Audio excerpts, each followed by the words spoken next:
Hey there, everyone. Welcome. Welcome to today's discussion. I would like to share some of the beautiful examples that you can use today to become a better storyteller and also become better at pitching, whether your ideas, your sales, your persuasion strategies, whatever you love. Before we get started, I do want to have a disclaimer for everyone. The things that I teach for my clients and things we'll be discussing here in the stream are very powerful. And you have to be able to answer this question. Are you going to be able to use this knowledge for good? Do you have high integrity? Do you have someone that the things that you'll be using is very influential, very persuasive? So make sure that it's for high integrity, because otherwise you're going to be found out, right? So I want to use an example of an American businesswoman. You probably know her story. It's Elizabeth Holmes. She dropped out of university in California and at about 18 years old and started her own company on the premise that she could take a drop of blood and tell you about her different diseases that exist in your body.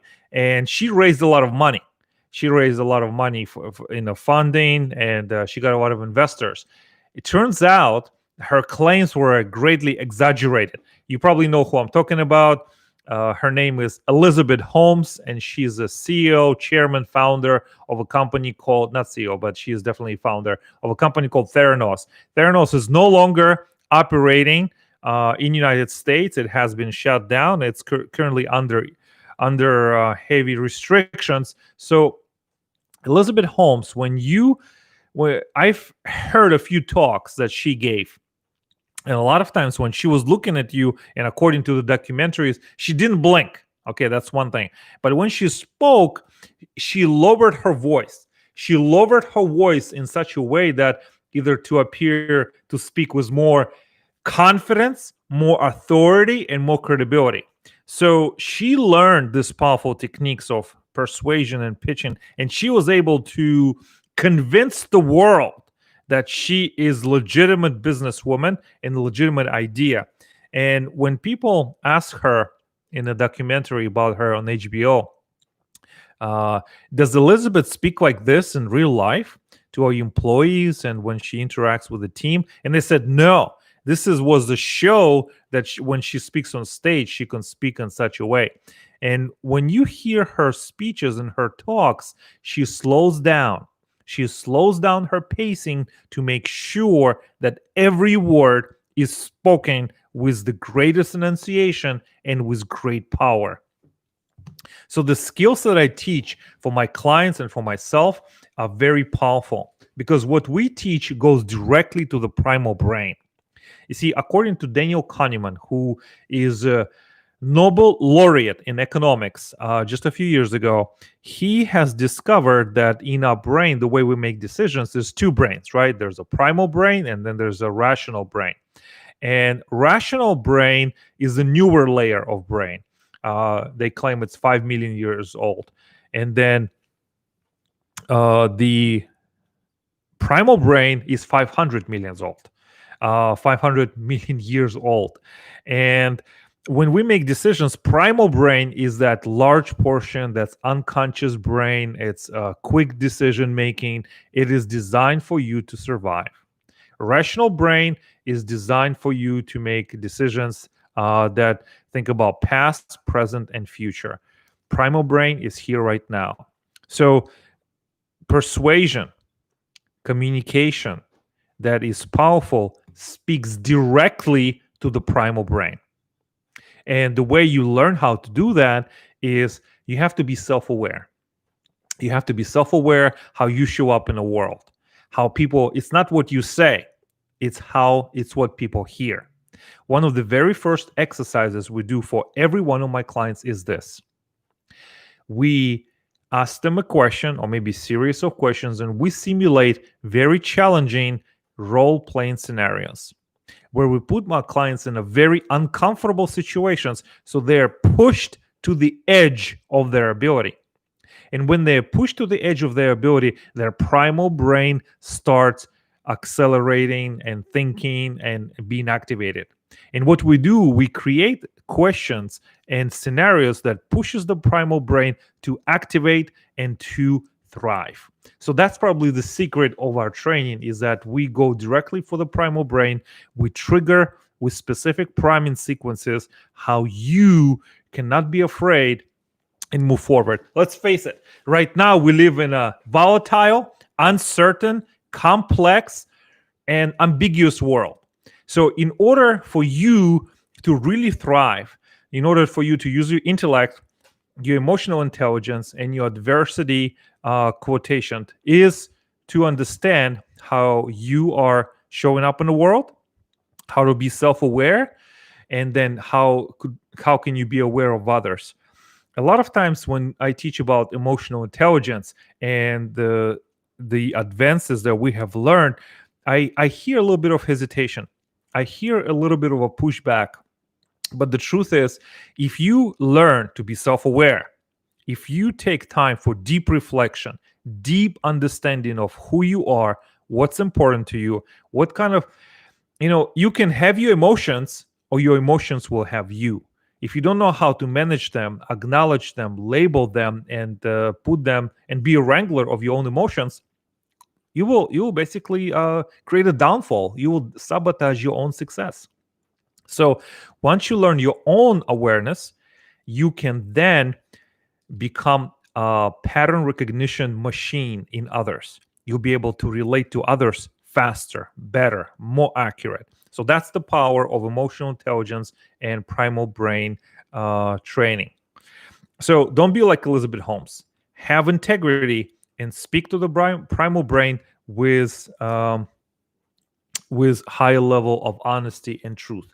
Okay, so as you learn this, recognize that there's a 4 phases, right? 1, 2, 3, 4. 1, 2, 3, 4. 4 phases of learning, and that they are unconscious incompetent, conscious incompetent, conscious competent, and unconscious competent. You're thinking like, whoa, Mark, what is this all about? Why so much those difficult to pronounce words? So let me ask you a question. Today, somebody sends you a message and says, you have been selected to go on a space trip, on a shuttle. And it's Elon Musk is calling you right now and says, you are selected to go on a space trip. And you're so excited. You're like, oh my gosh, it's Tesla, founder and owner. I don't really have to know a lot of things.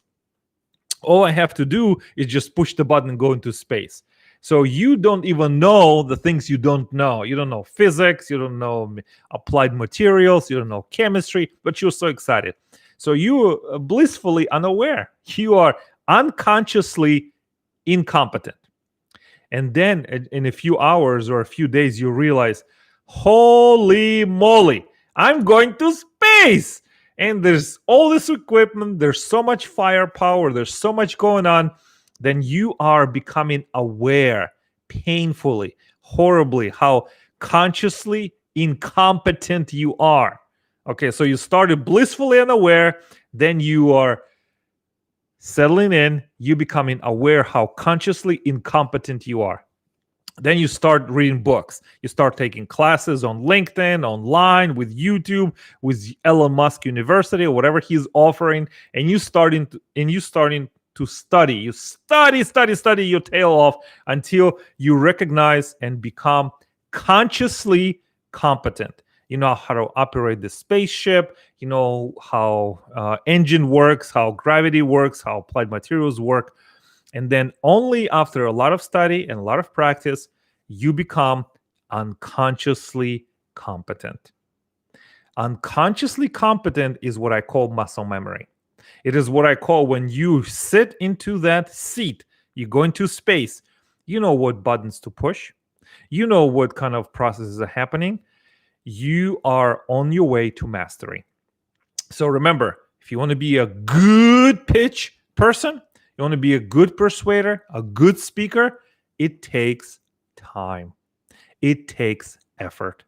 Imagine if somebody comes up to you, Warren Buffett, right? Warren Buffett said the most important skill you can have in your business life is what? Public speaking. And public speaking starts with relating yourself to the audience. It's a skill. When somebody meets you for the first time, they have two questions. Number one, are you competent? Number two, can I trust you? So competence comes from preparation, knowing, having credibility, specificity, and research, and able to solve a problem. And then can they trust you? Are you warm? Are you appreciative? Are you somebody who is curious, compassionate, and caring about the other person? You see, unlike some things that you are born with, this is the skills you can learn. You can learn to be you can learn to be more competent, and you can learn how to be more trustworthy. You have to just follow through on your promises, deliver on what you said you would do, and continuously study. All right, so this is the things that people ask. Now, I'd like to share with you the very first principle of persuasion. And this starts even before you take the stage. And I have been teaching this to my clients, I have been doing this for years, is this. When you walk into the room, focus on specific emotion that you will bring to the table. Is that going to be curiosity? Is it going to be excitement? Is it going to be joy? Is it going to be compassion? Is it going to be caring? Focus on just one emotion and feel, what does it feel like to feel that emotion throughout your body? Become so aware that you know when that emotion, maybe it's emotion of being calm, and that calm radiates through your fingers in every direction. So before you take the stage, focus on one emotion.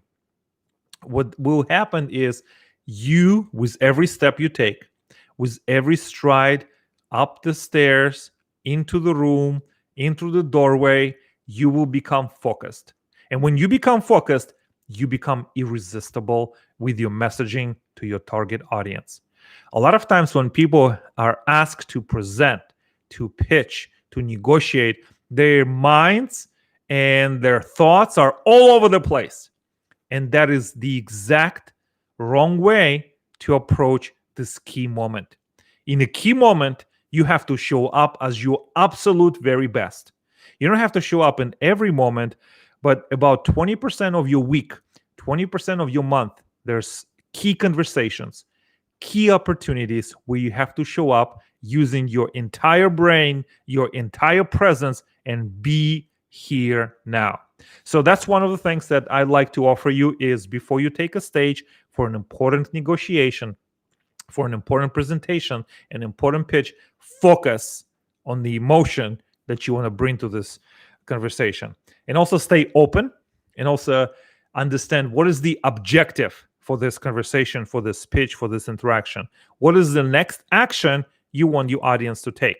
What is the invitation that you want them to follow through?